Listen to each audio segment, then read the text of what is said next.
It's a So, philosophical thread. yeah, so 2 points I want to make about this before I get into the detail.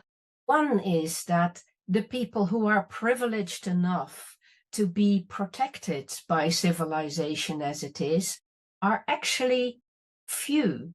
There are many more people in the world who are not that privileged and not that protected, and who are exposed to very dire conditions on the one hand, and on the other hand, the people who are privileged, without realizing it, have also created new threats for themselves. And when I work at both ends of that spectrum. So in our low-cost clinic, I get to see a lot of younger people who are really struggling with hunger sometimes, or homelessness. And they do really struggle with life threats and with a sense that they're not safe in the world.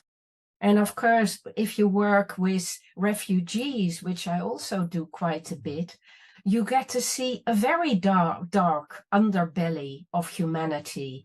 And there are multiple hostile threats in the world that create immense amounts of trouble and difficulty for many, many people.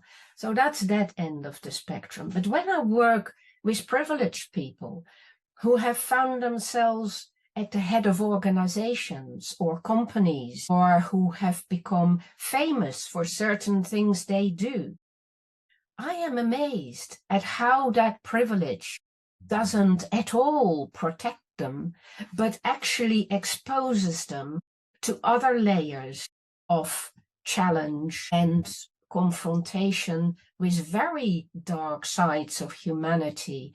They encounter hostile forces that they daren't even talk about. When you speak to people who actually get threatened by governments, or who get threatened by practices, that is quite scary.